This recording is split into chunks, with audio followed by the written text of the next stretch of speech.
Good morning បងប្អូនព្រឹកនេះខ្ញុំបេះផ្លែភ្លូតយកទៅធ្វើតំណាប់ដូចផែនស៊ុបផែនស្វាយអញ្ចឹងយើងហៅផែនផ្លាំហើយឆ្ងាញ់ហើយវាមានជាតិជូរអែមស្តៀងតំណាំ7យើងអញ្ចឹងហើយស្តៀងតំណាប់ស្វាយដែរចាំខ្ញុំបង្ហាញបងប្អូនថាធ្វើរបៀបម៉េចហើយផ្លែនេះឆ្ងាញ់បងប្អូនវាមានជាតិjuicy វាទឹកច្រើនហើយវាមានជាតិសៃ fiber កាលណាយើងញ៉ាំទៅវាជួយប្រវៀនយើងដែរណានេះបេះបានប៉ុណ្្នឹងខ្លះហើយបងប្អូនបើខ្ញុំអត់បេះទេរាល់ថ្ងៃវាធ្លាក់វាទុំធ្លាក់អញ្ចឹងហើយផ្លែធំទេនេះទុំធ្លាក់កាលណាខ្ញុំប្រមូលបោះចោលច្រើនដែរ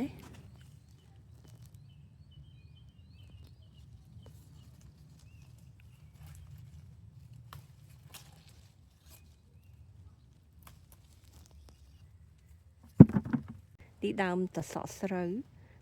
សម្រាប់ធ្វើជ្រក់តសក់ចេញផ្លែចាប់ផ្ដើមចេញផ្លែបានប្រហែលជា3-4ផ្លែដែរខ្ញុំកាត់ពេលសំមួយថ្ងៃដែរហ្នឹងណានេះ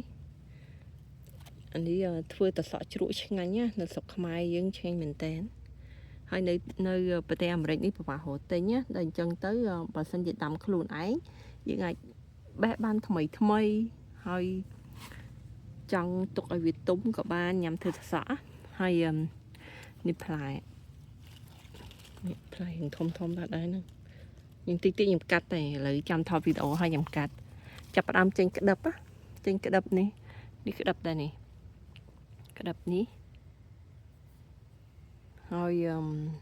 អូនោះក្តឹបដែរនេះក្តឹបនេះទៀតនេះក្តឹបនៅលើនេះទៀតហើយចឹងទៅមិនមើលឃើញអត់សូវឃើញក្តឹបដោយសារក្តឹបវានៅទូចខ្ញុំដាំរៀងច្រើនដែរច្រើនជូរដែរដាំឲ្យវាឡើងទៅលើអញ្ចឹងវាស្រួលវាអញញ៉ាយដោយសារកាលណាយើងអត់សូវមានដីធំយើងដាំឲ្យវាឡើងជាជួរបែបនេះដាំដូចរបៀបដូចនៅតសក់អញ្ចឹងណានេះរៀងចាំងពលឺបន្តិចដាំដូចតសក់ខែតសក់ស្អីគេតសក់ខ្មែរយើងធម្មតាឲ្យវាឡើងអញ្ចឹងណាដាំអញ្ចឹងឯងខាងក្រោយនោះក៏អញ្ចឹងដូចគ្នាដែរអានេះដាំក្រូចឆ្មាខ្ញុំនេះដាំក្រូចឆ្មាខ្ញុំផ្លែច្រើនណាឆ្នាំនេះផ្លែច្រើនមែនតើនេះឆ្នាំនេះលើកទី2ចេញផ្លែលើកទី3លើកទី1ចេញផ្លែបានប្រហែលជា3ផ្លែ4ផ្លែនេះប្តីខ្ញុំក៏ដាក់ coffee ហ៎បងប្អូនដូចថាខែ coffee ចឹងយើងទិញ coffee មកញ៉ាំហើយកប់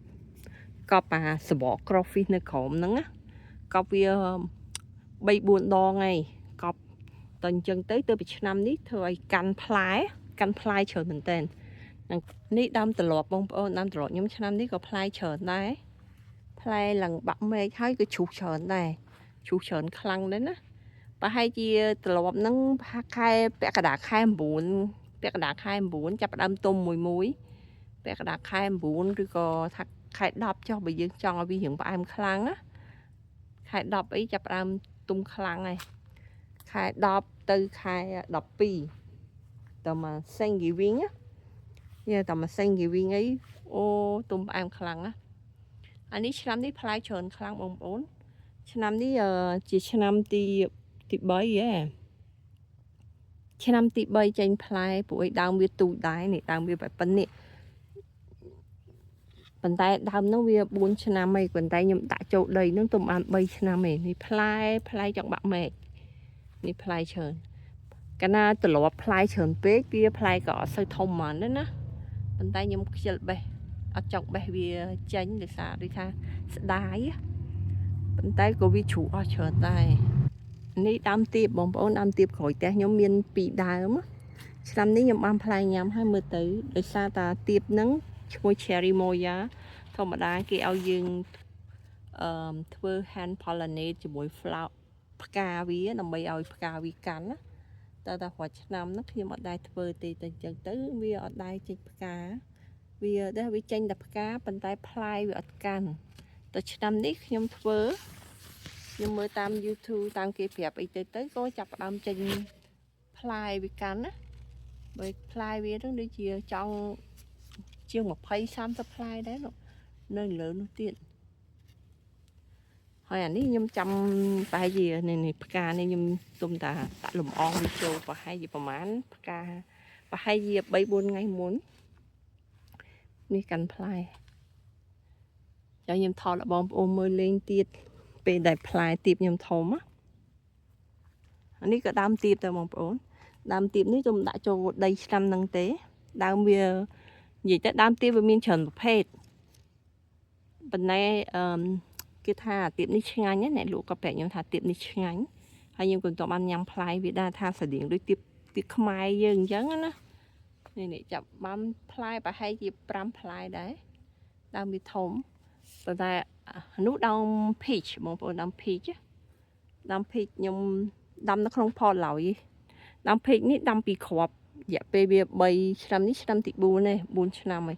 พลายดอกกระห้อยช่างเนี่ยพีชนี่มองไปวิช่างเนี่ยยังช่วยยังมีหังở trong bé huy để xài cái nhom sầuพลายพีชเป็นในข่อยแต่ยมเมียนดำทอมมวยเนี่ยยมตุ่มแบะได้อะดำทอมมวยตีน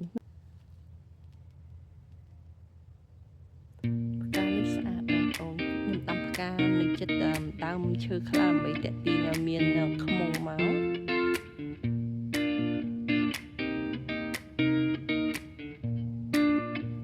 នេះខូចពោធិ៍សាត់នេះផ្លែរហឆ្នាំប៉ុន្តែឆ្នាំនេះផ្លែបានច្រើនជាងខ្ញុំគិតថាដោយសារប្តីខ្ញុំគាត់បិទដាក់ coffee ដាក់សបក coffee ដាក់នៅក្រោមដើមក្រូចហ្នឹងពួកឲ្យតែដល់ពេលខែ coffee ពួកខ្ញុំជួយចិត្តទិញ coffee ញ៉ាំអញ្ចឹងចា coffee ហ្នឹងវាដូចជីដូចគ្នាពេលយើងកប់ក្រោមដីវាធ្វើឲ្យក្រូចយើងផ្លែច្រើនណានេះផ្លែច្រើនហើយឆ្នាំមិនច្រើនណាស់នេះឆ្នាំនេះផ្លែច្រើននេះផ្លែតាំងពីគល់ទៅអានេះសឹងអាមកឆោងដៃបេះដេកបេះបានដូចគ្នាកូនក្មេងអីក៏បេះបានដែរនោះផ្លែនៅក្រោមបងប្អូនឃើញទេអូនេះតាំងពីនឹងរហូតដល់លើនេះសបកវាពណ៌ខៀវតទៅអញ្ចឹងទៅស្លឹកវាពណ៌បៃតងដូចគ្នាមើលអត់សូវឃើញផ្លែនេះផ្លែច្រើនណាផ្លែច្រើនមកខាងនោះផ្លែដែរនេះអានេះដាំពត្រាចិនខ្ញុំចាប់ផ្ដើមចេញផ្លែដែរណាបងប្អូននេះឆ្នាំនេះក៏ផ្លែច្រើនដែរពត្រាហ្នឹងណាឆ្នាំមុនអត់សូវមកឆ្នាំនេះផ្លែច្រើនណាដូចខ្ញុំបាននិយាយចឹងថាប្តីខ្ញុំក៏ដាក់ coffee ដាក់គ្រប់មេឃដើមឈើដែលមានផ្លែហ្នឹងអា coffee សបកហ្នឹងវាคล้ายទៅជាប៊ុនមៀវអញ្ចឹងវាធ្វើឲ្យមានជីជាតិនេះអូខែឡើងពេញហ្នឹងឯងមើលមិនសូវឃើញព្រោះស្លឹកវាបៃតងនេះសូមមើលប្រធានហ្នឹងផ្អែមឆ្ងាញ់ស្រួយឆ្ងាញ់ផ្លែវាធំមានប្រធានមួយយ៉ាងទៀតផ្អែមឆ្ងាញ់ជាងនឹងទៀតប្រទាឆ្ងាញ់បងប្អូនឆ្ងាញ់យ៉ាងប្រទាមូជាងទៀតហ្នឹងទៀតអានេះប្រទាវែងខ្មែរយើងហៅ honey ប្រទានេះវាស្រួយទោះបីជាថាវាទុំក៏ដោយក៏វានៅស្រួយដែរហើយផ្អែមដូចស្ករគ្រាប់ចឹងនេះផ្លែទៅពាំងម្ជូរនៅក្នុងផើងនេះបងប្អូនឃើញវានៅក្នុងផើងខ្ញុំតបានដាក់ចូលដីទៅអញ្ចឹងទៅវាបែរថាវាចាល់ឬមើលទៅផ្លែវាទូចឆ្នាំមុនផ្លែធំទាំងហ្នឹងឆ្នាំនេះទូចខ្ញុំបិទវាទៅកុំឲ្យចាបវាចេះចឹកផ្លែវាទូចឆ្នាំមុនផ្លែធំ Happy 4 July នៅប្រទេសអាមេរិកជូនពរបងប្អូនសុខភាពល្អនិងសំណាងល្អសូមបងប្អូនជួយចុច like ហើយនិង subscribe channel វីដេអូនាងខ្ញុំផងបើបងប្អូនជួយចិត្តជួបគ្នានៅវីដេអូក្រោយអរគុណ